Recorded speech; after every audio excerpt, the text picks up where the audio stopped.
ಕಂದ, ಇಲ್ಬಾ. ಆಕಾಶನೇ ತಲೆ ಮೇಲೆ ಬಿದ್ದಿರೋ ಹಾಗೆ ಕೂತ್ಕೊಳ್ಳೋಕೆ ಈಗ ಏನಾಯ್ತು? ಹಾ, ಯಾರೋ ಬಂದ್ರು, ಯಾಮರ್ಸಿದ್ರು, ಹೋದ್ರು. ಹೀಗೇನು ನೀನ್ ಯಾಮರ್ಬಿಟ್ಟೆ ಅಷ್ಟೇ ತಾನೇ?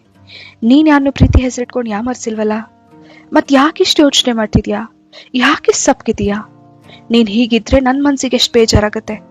ಎದ್ದೇಳ್ಕಂದ, ನೀನ್ ಯಾವಾಗ್ಲೂ ಇದ್ದಲ್ಲ ಅದೇ ತರ ಖುಷಿಯಾಗಿರು. ಆಯ್ತು, ನಿನ್ ಮನ್ಸು ತುಂಬಾ ಭಾರವಾಗಿದೆ, ನಂಗೆ ಅರ್ಥ ಆಗತ್ತೆ. ಅದನ್ನ ಯಾರ ಹತ್ರ ಶೇರ್ ಮಾಡ್ಕೊಳ್ಬೇಕು ಅಂತಾನು ನಿಂಗೆ ಗೊತ್ತಾಗ್ತಿಲ್ಲ. ಆದ್ರೆ ನಾನ್ ನಿನ್ಗೊಂದು ಹೇಳ, ಯಾರನ್ನು ನಂಬಿ ನಂಗೆ ಹೀಗಾಯ್ತು ಹಾಗಾಯ್ತು ಅಂತ ಹೇಳ್ಕೋಬೇಡ. ಕೇಳಿಸ್ಕೊಳ್ಳೋರು ಚೆನ್ನಾಗಿ ಕೇಳಿಸ್ಕೊಂಡು ಹಿಂದೆ ಹೋಗಿ ನಿನ್ನ ಆಡ್ಕೊಂಡು ನಗ್ತಾರೆ ಬಂಗಾರ. ಇವಾಗೆಲ್ಲ ಯಾರನ್ನ ನಂಬೇಕು ಯಾರನ್ನ ನಂಬಾರ್ದು ಗೊತ್ತೇ ಆಗ್ತಿಲ್ಲ. ಅಳು, ಅದೆಷ್ಟು ಅಳ್ಚು ಇಲ್ಲೇ ಹತ್ಬಿಡು. ಆ ನೆನಪುಗಳನ್ನ ಇಲ್ಲೇ ಸುಟ್ಟಾಕ್ಬಿಡು. ಆಮೇಲೆ ಹೋಗಿ ಕೆಲ್ಸ ನೋಡು ಕಂದ. ನಿನ್ ನಂಬ್ಕೊಂಡು ನಿನ್ ತಾಯಿ ನಾನು ಪ್ರತಿ ಕ್ಷಣ ಬದುಕ್ತಾ ಇದ್ದೀನಿ. ನಿನ್ ಬಿಟ್ರೆ ಬೇರೇನು ಗೊತ್ತಿಲ್ಲ ನನಗೆ, ಆಯ್ತಾ? ನಾನಿದ್ದೀನಿ. ನಾನಿರೋವರೆಗೂ ನೀನ್ ಈ ತರ ಎಲ್ಲ ಇರಬಾರ್ದು. ನಿನ್ ಮನ್ಸು ತಿಳಿಯಾಗಿಸ್ಕೊ.